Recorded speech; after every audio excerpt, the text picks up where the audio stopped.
O sisi kelele. Oh. Ja, fatalo fatu Samoa i le fapoponga o le mantou. Proklame o le sports Talanoa le nei vanga o le viva malulu to le no to fa malulu vi o se matou tunu. Afrika se te ia alanga o le wol te mi am tali el proklame i le nei vanga le viafi. O le vono to fa tali fo se fapoponga o le tatou sports Talanoa. A fiafi le o le sululu. A solo na farma sina lo na ivor de tusanga lua afe lua se fulu mo le fa. E au te fia whaelo antu o lea ua sao mai le isi tatu tamai to tasi. E oi, a o le isi tatu tamai peia i se mea lai whaanofo e se ai. Ma whatasi, ma le fionga, ia Aumua, to o Vaega, welcome back.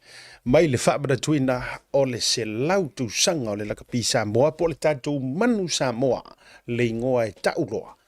Po hoa maa. Le tatou matitiva ma le tangolima e su e a le me ke langolango i le au su e kivi ke sa fai e tapu wa i fatasi. Welcome back. Ia fatalo fa Samoa se taimi o atu se madala i roto pa ia mo roto malu ia ai e fio mai matala mai au e lungo le no fo masani o le tatou sports Talanoa ia mai lo au. Ia se lau kusanga. Ataro fo fa filo atu lo talinga siata. Ia me se voi ele pa ia fo lo finga ringa. Ia whaafonga fo tātou tunu o Samoa nei aso matango fiu tātou tō whiloa i e. E le lofo malanga leo leri. Le mai atu pe te soi mai ma wai ho e se fo iu la e ua e la e mai e. Ai le yo Vaega le te tau sau no mai. Pe ngai alu Samoa ma lo si ro liu. Ai pe wa sa wa kau wa tau vai e se mena tu pu Samoa pe wa tau musu mai fo le ta por kala me nei vanga le viafi. E ai wa kau vai aku lo ko visilo po fela o kamani se po le. Pe o le mea ngā leo kau vai e role. Ko visili aku po fela di se po le. O le o ke kau visili atu walanga na lua malanga fatasi. E iai mea wo o mai le ofisa. Oh. E iai mei wo o mai le ofisa. O video, o fetexa inga, o talanoanga. E se kai mila ka o iai, la ofisili atu. Na iai ele lea le mangingo mai o sau whamakalanga, nga le whailoa, e ini mea nkukupu. Se kai mi on kako, on kako vavaile iai. Tingi whamakinga fo ima maole. Le o rotu stilu tia, oi, lono wingo na fo ina ina mea tutupu ya. Le ingi mea kupu ya. Ngā lau kama leo karango ku iai. O ke kam whai hore ke alo, o ngane kau pui lau kama. Ia, o te whamalulu atu, ua le sauwhanga mai ia leise tatou rupo. Ia, ele, e sa avoi la le fionga ia Aumua, ele tau puni olo voi se tala. O lai mai. Tore, kai waweringa mai ani. Ngase. Lala nā leu te fisile tue pe ini mea tutupu. O le upule na meri mea te au whambai ele i pepele le ma o si o sia. O le lau te fia i roa. Ele o se mai foi le fulu po lea. Nana whamai au so se i tau hio le le nei ma o si o sia. Ia o le lau te tau fisile tupe i se mena tupu. Ke le i loa la po fea. Warkanka foi ke le iwa ai foi e yo. Ea. Ke le iwa ai yo. Nganga nua ko ngaka ngimolo. E o po ia ngai kama i nga mako malanga ko nge o le mako. O le mako fo i vai nga nge le man Samoa kam ko. PacificEzy mai pesca. E au te whai atu rao lena ma whila. Mo ye. O fo. O le mele ko le i lo po ko le so malama po fea kongu me nga yer kamanga. Ai e lana mafua anga wala i o le ute ite. Le lana mafua ai le tūlanga lea o le sau wai le ngase ngase o le tama. Po le fionga tole e fōa. Ai o le lai tau waru mafufau le upule se i pepe ma o si o sia. O te leiloa pe wala ngai le o koe ka alo. E le i ka alo o kou kamakuai. Ai e le video na sen mai le tangata i tea. Ok, o fo. Se sira mai sa mo le video lea e fai mai e sau fua. Pe le orka kam o le uke fia visidi. Pe le orka upo o le uke kau vai e kuai. Ia o si mai pela u. Ola so vai, ola kamala. Pe o te tau fisili atu walanga e oi. Sole vai. Ai o le mele o te tau fai atu ai. Ia. O le tama i tai le o te ilo walanga e pe ele i malanga e masiona. O le nga malanga le li malanga fantupe. O ke li vai ha o fantu o tole fo. O le winga la sa wanga pe se konga la lenga malanga ma. Lai o le o te reo vai atu te ua ka whakua se kala. Ai na. E nao ni nei mate. O le la o vai akule ue kua. Mo le aso nale. Ele ngaka ua siva i lunga piko whakong. ai pese whaakonga hoi malakama. Oh. Usa ka mele pese sua ka waloku. Ai, toli. Wa pese whaakonga mai malakakama. O whape, iau e ua kuloma. O le tangata pe a nofo mai le nofo le. Pese toe ina vai pese tangata. E ke ropa pua kwa i. Ia, pese tangata pe o le nofo mai a si tangata e le ngau ia. A o le mingoi leo ke vai ko ile mingoi mai ai tua. Ai paule meu ke fie lo poi kama ke. Vai e ni whaaka. Mo siwa whaakonga ngaka. Ei. Usa ngānu i Samoa la kusiwa whaakonga. Koe loku koe pese whaakonga a Samoa ne ngānu i whamai anu iai. E wa vai la iai. O le mele tau confusion ai lo mafau mai disko inga. Na tatou wo nei Hong Kong. Ai fei loa iai malifiti. Malifiki. I. Leu te tau whai atu ai. Sa osol. Ale foi la ua malanga i Samoa ai folo kuai ma. Ale pengi ka mai ke me esa fai mai la lo le ai au ta fa mai o le tinato. Isi O le ngoko fa fesile ko esa. E nai kia si wha ngau si uso. E kona i kia ka mai ki. Nā la mo nā langa. E wa kuaga. So o le mai. I le mai ari si wa whaakonga ka maro. Ale aso o le meo ke foi. O le ko kelo Samoa ai pese whaakonga masi konga. Ni mai i. Ia, o molia tu ia malo whaanga leu so lau whionga ntuaresina tu le fua. Ia na whaanui mai o iau le atu tolu. Ai ngare pauanga le aso mawhiro iai. Ni mo. O le aso ka longa. A le ape ia tangia mai antole vai aso celebration le sa fai. Au ki le lopo fei. Ei. Makua ia o fiu o sui. Fiu o whaakari. Fesiri mai foisi o reo whio. Paua meu ke polenge ke o le ilo hakuru sia. Kalo fai. O le au leva tu e lunga fe autustusia ma meo message. Mola vai ia le video. Ei, foi mas Ai fe autustusia. Ai o le au leva tu e ia lunga. Kalo fai la. Kalo fai si o. Kalo fai si o. Kalo fai. Ia, eu ia lea. Toi fa talo pa fa pera ia tu. Ele pa ia mare pa manlu o Samoa. Ia, ila tau fo i lo fie bun ta ile dei por kolame. A wona ngalo a misi ate o ile live le taimi lava le tau le fa le nei fie le sululu e te toi mo le tau le valu taimi Samoa i lunga ole NUS TV channel free. La kita ko fia se. La kita ko fia mala se. La kita ko fia monga a misi si o kau. Tatou wo i fiti. E pe alen ko si sira mai ngai le akarenga va kulunga o si. Hong Kong. Oh sorry Hong Kong. Ista mai te fiti le. Ai mo longa a inga a ko le ngai yo. Ale pela wo malanga i Samoa. Ia o tua fo ine yo nei mea o ta melo sanga le manu. Esa oli tala. Ja.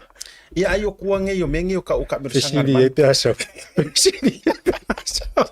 Ok, raki pe a koe fia. Raki pe a koe monga a koe. Ele umara ngai kau sanga. Ale mo fai merkusi fa ma vai ka ko sports tara no. Eu umaya ma pe mo la o fio nga fatasi fui mo no ana. Wale mo wala vale ma lo se fa umai tiu tiu ni tu sanga. Ya o sari o ko ko ka fa so. Foi au kama yo por. Ko me ko yo sa mo so. Aro mai na yo. O veko la wali ia ia commission esa o le ia so o le ia ai la o le fu fu vai te timpa kasi buena menga la inga la inga pestia ulo kam e ia fu o le ma o ne la inga ele no tasi le per fa mai pesi la urpo ta tu malonga a foi mai ia tato atu se ia sier mato atu motu o Africa Yorken en nevanga la fiafi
Mo tupe whamomoli Samoa, mana tualoa le PacificEzy.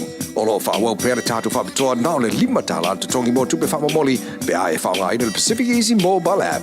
Olo abano fo i le direct transfer te posi sa wailo tupe le tātou account ma whaatino la foino tupe whamomoli lungo le telefoni ai ngā whapitoa. I oe whaasaone loro teimi mau tupe o taunga tale pensini ai whaonga le tātou PacificEzy app po le direct transfer mo tupe whamomoli. Olo abano fo i o tātou ofisa i o Tara o Tāhu Huma Mangele po tātou la silia ma le fitu se furu o whaasopori ai New Zealand. Mo disa whamtalanga wala aule o Barcelau o Tasi ono po numera masani au kilani o le lua fitu ono fitu iwa fitu wha po le lua fitu ono fitu iwa baru wha PacificEzy o la ba anga mo tupe wha mo boli Samoa.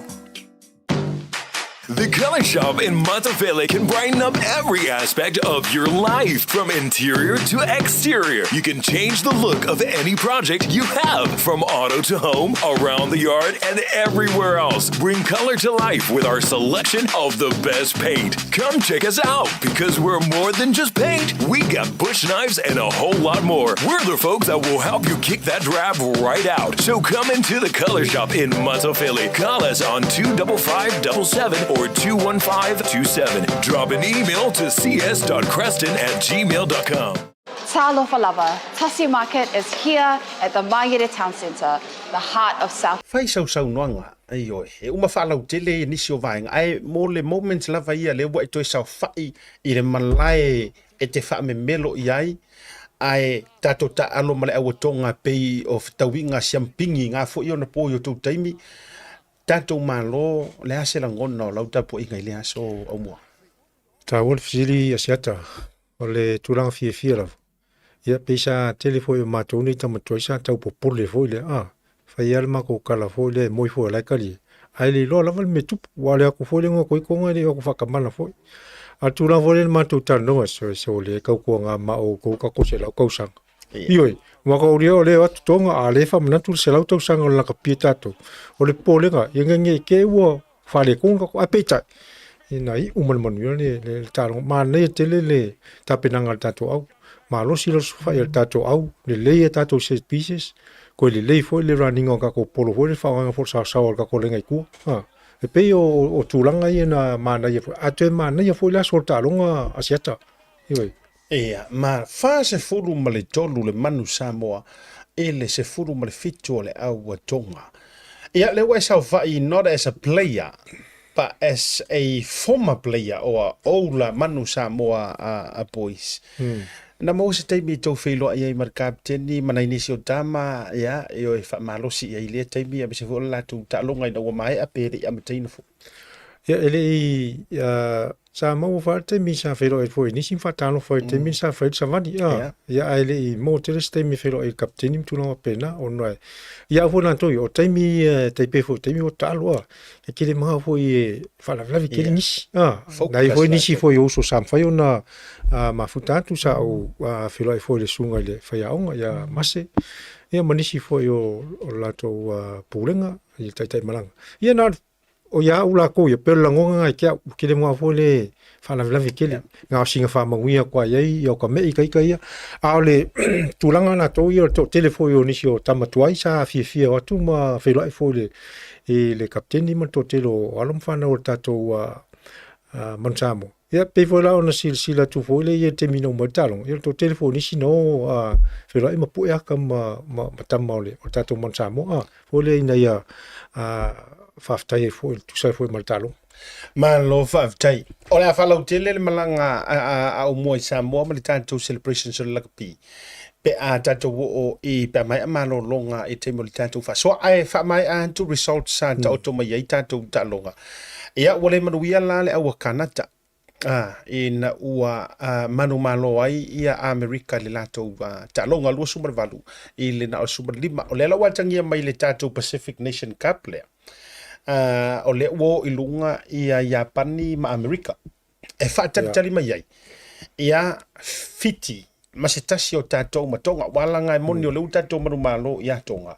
Ai e le loa ai le tūlanga o le tālonga tonga ma fiti le lo loma. Ia mo le sila fia le tōtelo i la tau. Ia au mauti noa lava Japani ma Amerika. Mauti noa fui fiti. Ia no, it's still undecided. La o le ele I maua se malo le e loma la tu talong matonga. Ia e tau te le overlooking a fo I le aua a tonga. Ele loa lava mea e ono te tupu. Ia. Ai tatou o mai la I le championship. Tulango au te tele. Ta whawha o whangasoro nei. O le vaenga le au te fia mana o ta te faʻasoa. O le ta'alonga lea I le vāo ni usila le o peleki ma Afrika. Mana ia o le ta'alonga I lona amatanga sa o matamatai matulanga malava. Tatia ia la o le ua malolo le All Blacks whaafteitele. Congratulations ya South Africa. O le sikoa lea mau ese ai tangata o ta'alonga ma le au supporters ma e foi analysis la tau te analysis nga ia tūlanga o ta'alonga. Le se no kon le mea lea po o se mea o laina fumble mai ia Jody Barrett so therefore pe o la ua kaulia la score o lea se sila o ua ma sanil tulafono ma fengol ta'alonga. Ia se la fo ia le vai tangata man la to futa tununga fo le mo la to fa winga ino le o skole ai te una to ia vai o le knock on le pol. E sa o la va po ala fo ia tu la fon fo ia sauni. E play le advantage ko ai ia kia wala ko. Ai ko va ai ala il slow pa fa slow motion le le vale sko. E mo lenga knock on ia parrot. Le ko ka saunga lao lima ia makamai di mole o le kama Afrika le e ka o le polo nga koe mau e fona ko ni la tapu no ko e pe la o ia nga fa liu nga foi la to ia al tu langa na to ile talonga seta na o highlights ngo makamaka o ki makamaka ka longa ko I la vai foi le sa ia pole nga wana nga ko kele o kama fo ia le fo kia angisila ala vai le piodinga le aula angisila le roi o karkongu I le o mai le World Cup makua o le ko kele ko mekila ki al ko kele ka mai la Afrika ko kele la makua le wai a mai se lava le ngai luma la ulea au ki kilo ko ale kalilanga ia siata I le tulanga le skole na FFCD yoi ono nei vai te o tel fo ia tulanga ia tau te o lunga TMO tulanga pena o fa ka fo ngalinga au kilo le ia e nga koe knock on for ke min ko ka o la veo ko limon me uli le o tama ne le upuna le tamtalo le numero 2 le Afrika malu fa o le majority le neia vai aso ina o male ta'alonga e o mai le so afiafi nei o u fai tau pea mo usu pea I enkos ese le au ila tau te au I lina ta'alonga o le lifa la vol pesene ma majority e pe ta auto lo fina ngalo o le knock on le vena te vai tu fo I le saunoa nga sunga le difa ngalo peleki ia o la fo ina te io ina le tulanga le o le knock on however ia e se fo I le tulanga o ta auto mai ai overall le ta'alonga pe o lo saunoa ma ga ia ke le ka alo peleki ka longa ta a fa se la sili pinga nga dominate le au le All Blacks ia le ta'alonga ia ai o le man na your competition le Aumua te lo fo ite agree il tala le tu vetu wa uma so la ka o peleki o koriaka ele ia se fa ko ila loa a le temi ia ma lo Argentina wa mafai na tupu tu inga no winga wa ba ko e sa o le tala pe lo winga vo lo so no nga sia pe vo le tu tasi la vanga o ke usila ngi sila ye te umangi fo o le mai fu se makamaka ale man nei na tu la ile moni le ala so no nga le tu langa le wa e faria ma le swinga le wa ye o le to tasi la va ya New Zealand ai pe o le ua fe lafo ia tulanga le fa fengta au pe le mana na tamisanga e pe la ese le ta ua tele yo la ua forsanga le ua e sa noi ai o fengta fo le ofi mai o tele au ne e mafai ese o se au ngala ko mang malo yang New Zealand malo fa tai malo Australia ia Argentina yo kasile ai o fia o ke fia kele le nga le nga te fia Australia au te fia coach le ai le tele mana ia tele le o nga ke o fumo foscari la Afrika la oi Afrika la yo o foro ke va pe o le makikala ngo marka ka linga no kon le polo le hukar le ngo vai ngi le to pe fisina ko makua oi pe makua Testa William le ke do karanga Testa oi Testa William Pau ale just wili mo koe ola whaalua.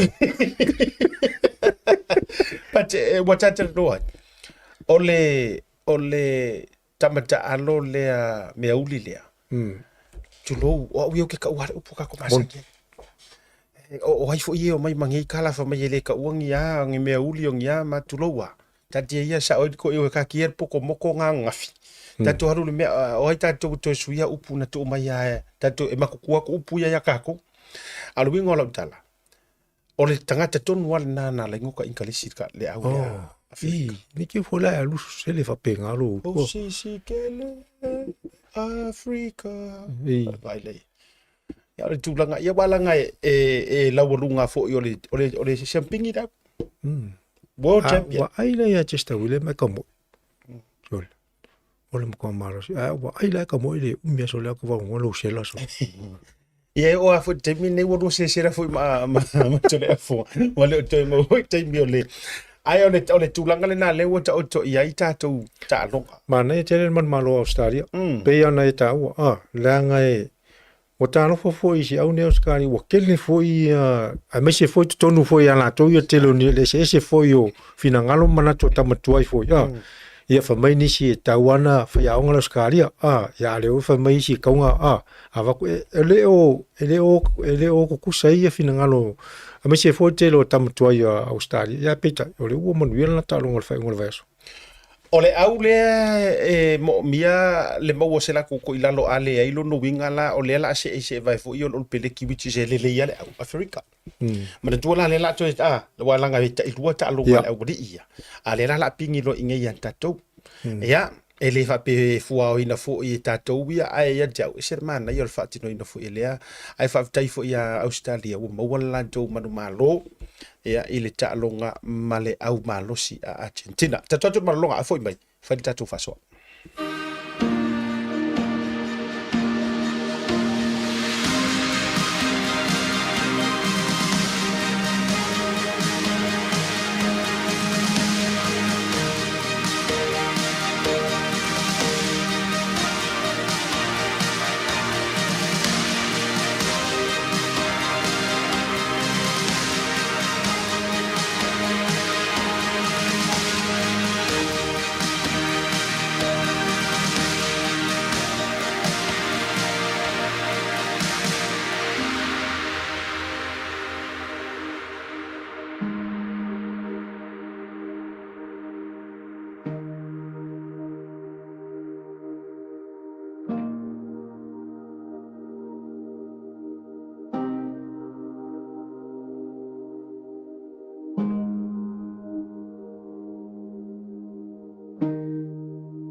Mo tupe whamomoli Samoa, mana tualoa le PacificEzy. O lo whawau pere tātou whamitoa nao le 5 tala te tongi mo tupe whamomoli pe ae whaunga ina le PacificEzy mobile app. O lo abano fo i direct transfer te posi sa wailo tupe le tātou account ma whaatino la foino tupe whamomoli lungo le telefoni ai ngā whapitoa. I oe whaasaone loro teimi mau tupe o taunga tale pensini ai whaunga le tātou PacificEzy app po le direct transfer mo tupe whamomoli. O lo abano fo i o tātou ofisa i o Tara o Tāhu Huma Mangele Po tatou la silia ma le fitu se fulu faʻasopoli ai New Zealand. Po disa famtalanga wala au le o Barcelau o Tasi ono po numera masani au kilani o le lua fitu ono fitu iwa fitu fa po le lua fitu ono fitu iwa barfa PacificEzy o la ba anga mo tupe faʻamomoli Samoa. The Color Shop in Moatoga can brighten up every aspect of your life, from interior to exterior. You can change the look of any project you have, from auto to home, around the yard, and everywhere else. Bring color to life with our selection of the best paint. Come check us out, because we're more than just paint. We got bush knives and a whole lot more. We're the folks that will help you kick that drab right out. So come into the Color Shop in Moatoga. Call us on 25577 or 21527. Drop an email to cs.creston@gmail.com. Talofa lava. Tasi Market is here at the Maire Town Centre, the heart of South Auckland. Nga matulanga whapena e o le asera ngona na ua mau tūtu e whailo i manisio le uso kaimi o le malosi taimi o travel fantasi le wato atu o ni tamatuai o ni tama o whai whanau matulanga whapena o le asera ngona mo la vona matul fa taimi fa malo le unil pia Samoa se fota pena ino fa moe e ua i umanuia fo i le fa moe pe ona ia le malanga mai fo to tele ni se uso ia me se fo i o matou ia ma so fo ro fa moni mai Samoa i o mau le felo inga o le tango tele fa sili le ua e ta ua siata o le fiafianga la vala to i to tele matou ua to e mau le felo inga ma telefoni se uso o ni se uso malanga mai i tupai ya Europa ya o Australia mtulanga ya me se foi ni New Zealand ia ua mana ia lava le maftanga e ui lafo ia ele i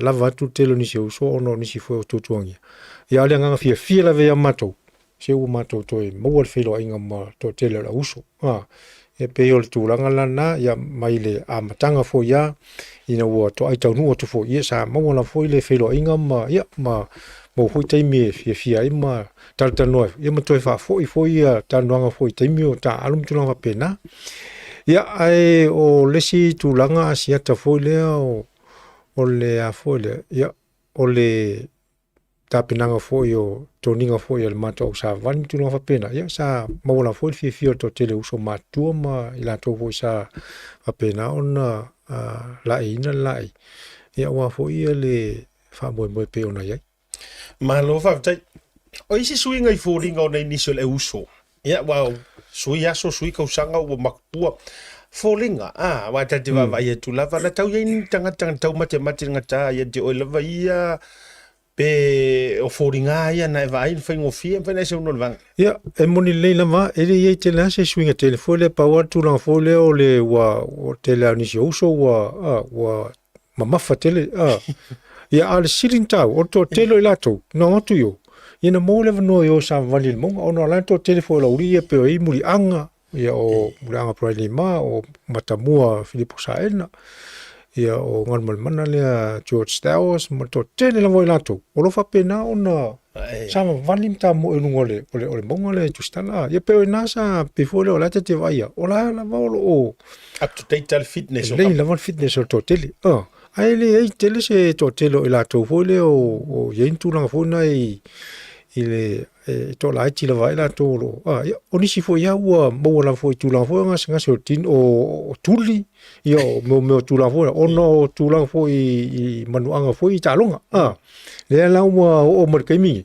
yo isi o la ki au ko ka la mo ia ole fa kuanga fo ole kom fai fa maluski um fa ole kom fa i nga ia kausi le so fu malolo tu la pena al to tele ana o manuia ma ia na ole singa fo nga le lung tu la fo nga ia tu la pena ai le poko e per ka mo po le se le ka mi um lo tau e foi disi we vai wale sina wa mata na tula ulu wa matula ka pena ai ala o to ai tu initial uso wa nga fo se la to sang fo ka ko ba ai ko fo inga inisia fo yo tama tu ai or manusa mo fo ile le pe your like system o ne hanga matau ia moni le Trevalota Erione o isole ia maleano anoa ai la vole to tele ia ona itama tuai fo el tato O le a se tūlanga i le tōu mai tau, e le toi nāma le laina. Ke leo tūlanga ma Vaega fo i o loo whaavatu i ai, por kalame le uni, sa ilingo se kupe, le ai o se kupe, le a ua whaamaonia mai lava i la ua vai a tūr whatalanoanga a le whionga le teitei, o i le CEO, o le laka pima le sunga palauli, i le si whatalanoanga professor ente nei. Na ua whailua mai ai ele o lava a, wale o ale tua le nganto e o i, ia, le sau noa i Vincent.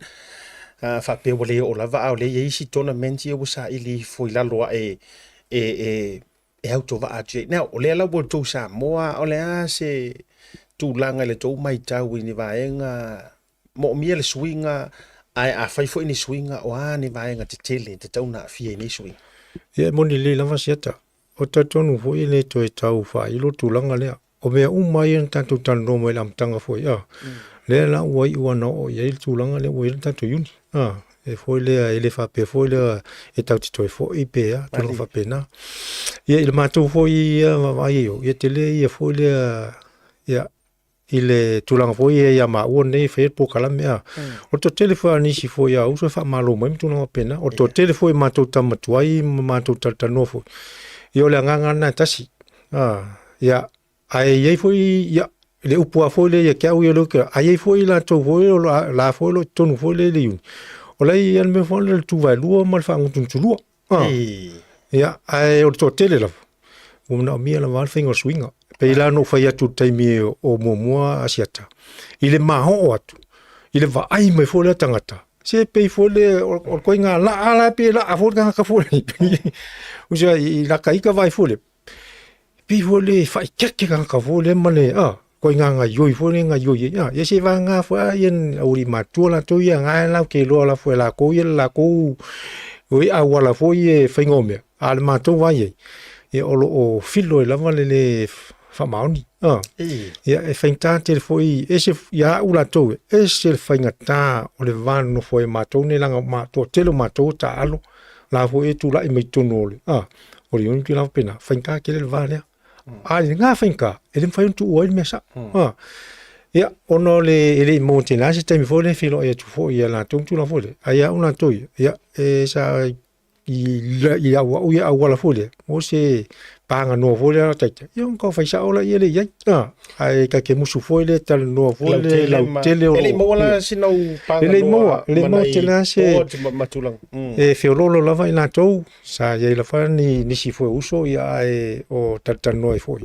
yo to tele lava wa ya no ta inga le fa swinga a tonu fa mai ni se le ai ya ono ina tou la na le wala nga pe o mele pe we lu tu ya a la wa ya tala ya le foi sa o tal no ne foi ya le uso le mato fontanga le ina ya mfai ona to fa marsia le asocia mato jamo a sautanga te tono le asoci o ke le manga oskan ka sau volea e se vai kui o oi e se kala fa mai e se kala fa mo ela ngula pe yo le kala vole o le fa ngulu ia funga mato tala no fa mai o mato uso a ko kupu mai me ka nga mako apo mako uso ia e pe la to telo na uso ia sai tonu fo tulanga fo tato ya ela ngona fa no fe asulu ia o taimi la ne mato tamatuai ya atonu fo fa fonga ma fo nis ai foi la a fia kama kwai le a fia sau kongu le a le fia sau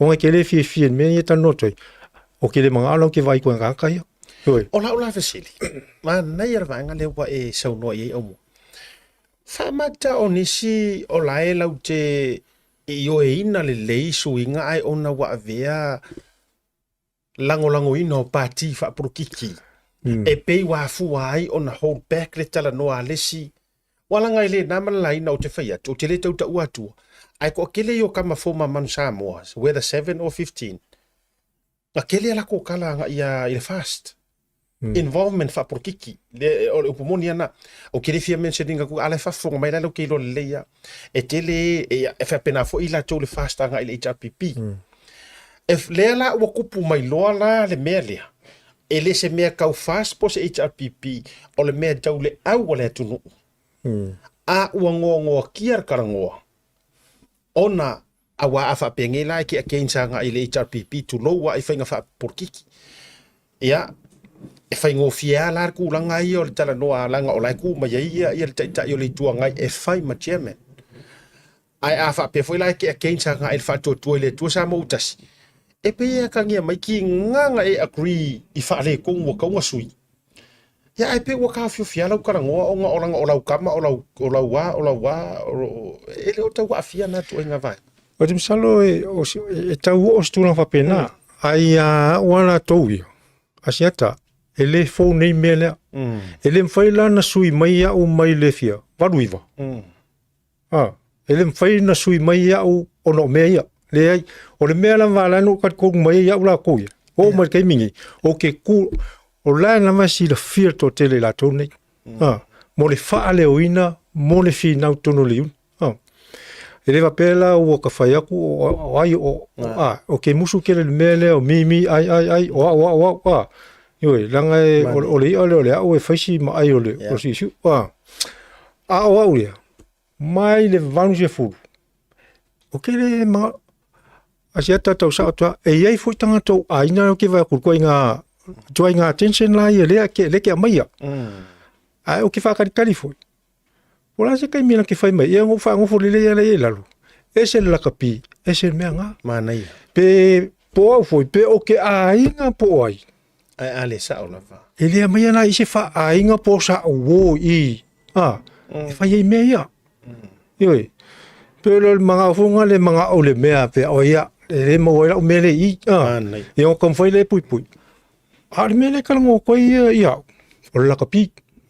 O lu manga I o alum fanga a o ngisi a mea le hei a faina o yese manga ko se sifa penga vonga le a uroinga e la ule mai I mea nga ele mai I so fa ainga ele fa inga pa ki ele mai I so uso ele mai I sa wo le hei kaun ke faile mea sa yoi Mana. ele o tulanga na siata langa e o ke le o le la kalango ko na ko ia o ke kalango ile la kapi o ke le kalango se simea ele va pe vola la fa pe vonga o sa wole o le I o sa wole o le I le langa o ka ko ainga uma la va maka ko o le ka ke min ko uma le men ngai a o la tala sa o le sa o la ka vai ka vai ku I juga ko ko ainga ko pe ai ele que ele va pe sui fua o que ele va pe a me sui mai o le ka o kasi la mai to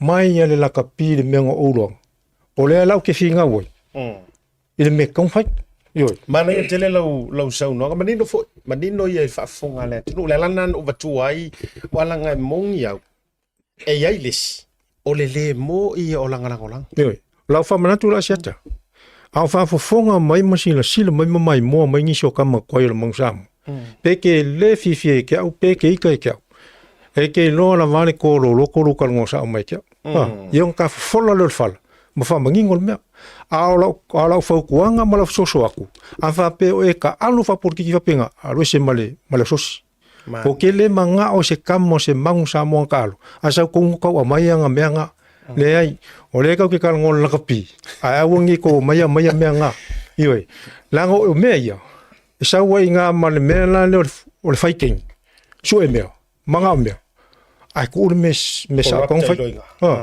me la no ko a o ya pe ko ke le fifi ke so e mas kai mi ka ngo ioi e fa ngo fi la var ka ngo ioi ka ke le manga al ma vo le ka mo vo le se la ka mai mai ku mai ku kai nga le mele le ke lo o ke lo fo inga uso yo kula mai kongo o kula pe tu lang fa ya onga e fo le muso asiaka anga pe kofi mai o ke lo ke fa ya onga kasia o la so mo mua lu ke la ku e ke o la finga ke o sa wa fa ku sa mo fa kai la nga ele o sa o me ye fa ai le se me la ka lo ya fa mani pe o la fa pui o ma lo mo yo Wa e sau noa vai ngale. Na o maua sina tamai tai mi lava te mata le fa Talanoa nga and I acknowledge for the radio Samoa ya se manu Yone Francis sorry Yone male fa o ngal tatu au le manu Samoa no fai no mata le uma the whole interview ai no si vai nga na mana yo fa fasilina na ave sunga el to fa seman ile tulanga ile pisa ho le sa yai ma mesa ye sa ngo ma ye lof sukas ia ma mela ye wan what to terminate to planga I tau so tanga ma vanga le sa no yai. To be honest, ele le flefatal noanga ai no sta mai vai nga le na pena se 5 minute. E lua la ngonga ngo mai ha. Mua. Tate vai a tu falling o si fai o. E tau afia mai le mele te sau no mai ai pei o lai fa pui ona manatu. Ave ia mangaku. Lai fa pui e noa dia manatu. E sau noa mai ele o sa o loto e sau noa mai e pa pui. Lua. A fai fo I o lana o lona fina ngalo e fa pe mai ele tau vala mai fa pe mai. Ya e se fo ingi la ngonga sa nga kai mi e se ngonga ngi kai mi waru atu ia te matuala ngona le fa nono. I'm just saying ele o ai ole ate le se awili ilinga le nga se tele sa ili le mo fa longo mo fa tanonga ya ona tapena le I sport club lo mana ai o la ulo te europena mo fa tanonga Le ai siata o tele I moina le fatatanoanga le fatalonina le o mase. Ya ai o te tonu lava. Ya ai foi taimi mat faʻasoa I mase. O la o foi le ai tu alalo mala o fa malasi au. Tu mau le melo e silfia me te tonu ia. Au foi nei suia. Ya atailo la ia. O ngai pe ano foi atu. E le mafai no so ona no fo te tonu se mea. Ka ke loa la so e kasi magana ka la ku Yang ka fai ala ia le me fai foi le male fefe male ai vai a koe le songa le mu ola fainka sa fa mbe me la ku ai wo rese le mo fai no nga lu fa pe o fie ka uma fuanga ai wa ka ko ke fai a wai a o nga o le kai mi ele ai ma se la ku pole pe o nga kuli ya kai Ioi. Sa olele. Mana ia ia ma se pole. Kuso le ko ke pole kau pui nga pe a vai va noanga. Ai a fa sanga mai kuli e kuli ha me ele pole. Le me ule o se la ko pe fa. O le nga kasi o le nga ka mai fa ya o. Ai le se fisili ngi na ko la. O sa o la ko fai o. O sa o la ko nga fai. E mo ka foi la nga se la to. Ma lo fa tai o no le tai mi. O le ua whaasala laule avanoa leo le High Performance Unit, HPU, which is sa malai nantu e le ngata o tatou proklame o lunga fo le tautai iae. No sa malai nantu ai le tofinga lea. Le ua matua manino la vai au sa ili linga o le tofinga lea. Le polo ngai le yungi e la kapia sa moe kokongi. Ai o le tofinga po le position e to tongi mai e le World Rugby. However, e le o mali lie le World Rugby tangata le na filifili atu e Samoa. E se ma tangata na lato mana o so therefore ka ofi mai loe la tonginga. A o le alava u fai le fina ngalo o le yungi e Samoa. Ma kukongi la kukangaka lea. Le la na sa mala sa a le la u vai atu. O le la u fasala lau le no lea. O le fo u tilo atu. E mai aloa le se lau tau sanga. Fa ma vai le CEO le fionga falo ma vai nga Vincent Fepulea. Yeah, I don't know. Nga o ia pe alu foi le 1 + 1 = 2. Na oni nai tau tilo atu ia ai o le aso fina ngalo le na e Samoa ia ile tulanga fo o le ngaruenga o le position le. Tau tulanga le wa sa no isa te ma sa no pe e fa la fia le foi na la fi. Se me mun. Te le ana le mato tala le mato fa so e ma telefoi o so i. Ma se ama toni ta matuai. I se uso. Ele o tamauma. Ma se a matou ia mai le valu sefulu le ia ese uma a totelo matou.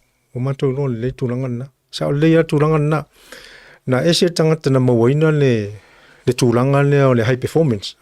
O ia le faurulu le high performance. O le tupela na e mai sa o la wana e tutongi tangata le. Ai pe tai. Ia mai le World Rugby. Le unia pia la lang. Ai pe tai. O mani, o fai le fai unga Samoa. Le mana o la wana tau e Loka. E fa whainga ringa tangata na le whainga ringa ni teimi nei. Ioi. Ia. Le kari anga loe le.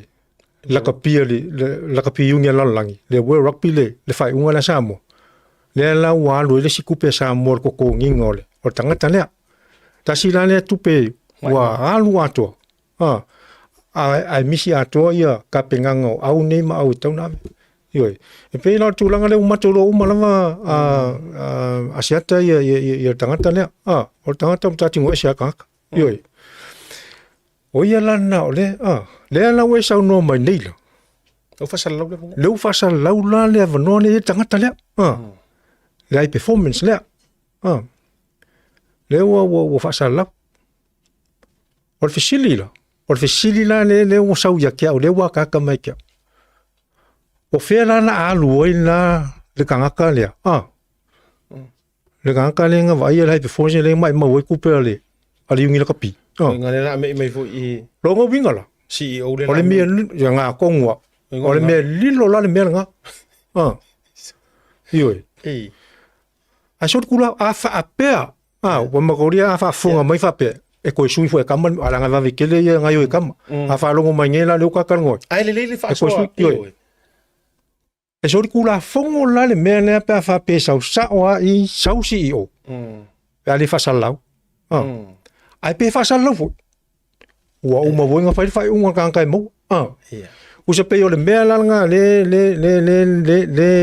kasinga fa fika uri le e tula I mato atu le mago kongi po ai angi se o ma ko e ko apalaia o la ye ile ki ka ngaka le ki o le me e pule fai a veces nga a mai la kamala a veces ru po nga mai la kam ko nga me la nga le la le mafai nga fai se mu fo nga le me pe la tula nga la na sia tele wa ka o pe ko sui se la ko fai nga fai o nga lo fa fonga mai le fai per ko fai nga mo ko si o yoi o ai se ai ma se fa tau le la fa tula tala le ngo mo fo tatou te mi le le fiafi a fai o CEO le la ai pe a fai which is it's a if conversation sa o ir palang a fai o le la me ai be fa nga ngai le uso le o I lo ai ma tua le ke a le yungi la kapi ma le pot tua le ke a ngai kangaka ile fanonga le atunu e ta umai foi e pule o ke o foi sesi ko fi avengi mele ile mamsa mo bala so e mala tala le ono le time o te aua uia Swiss CEO kalo si ai se ai pe fa fonga mai e ko ka sui ingi la ko sui inga la ngalo ma ke ir ko pua o te mana o Swiss CEO foi le il kankare le nga CEO la sui umala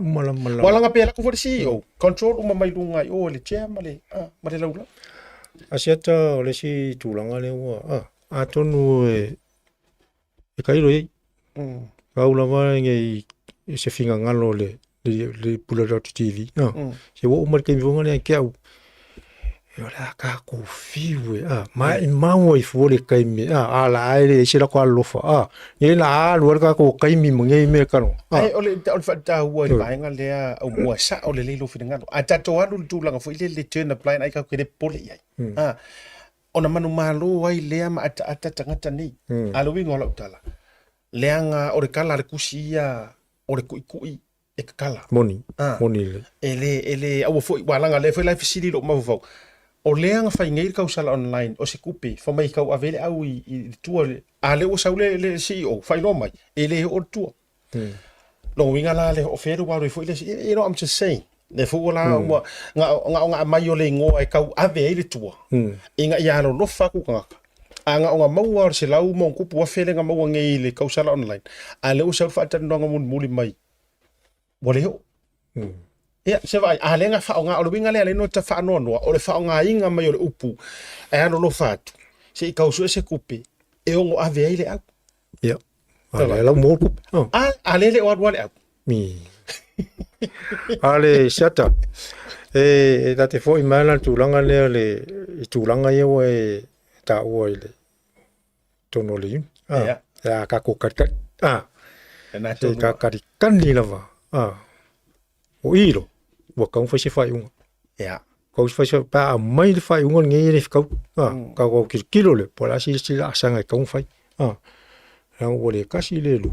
Al mo kwa ke le la vol me se le fa. Ia. Taurunga tātou proklame sports Talanoa ne vanga fiafi. Ia, tātou whiroa ina vai asfou.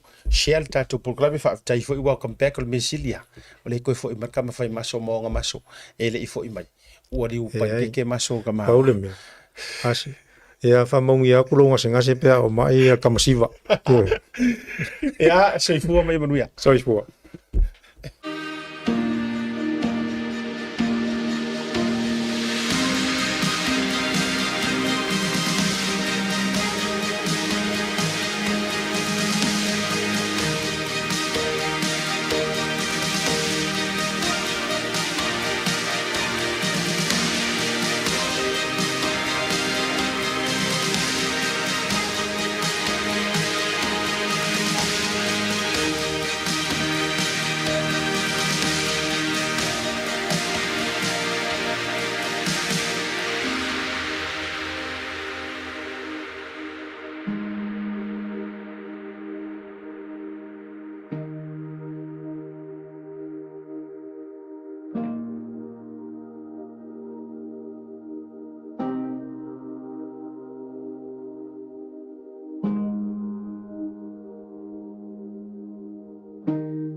Mo tupe whapapoli Samoa, Manatua loa le PacificEzy. O lo whawau pere tātou whapatoa nao le 5 tala te tongi mo tupe whapamoli pe ae whaunga ina le PacificEzy mobile app.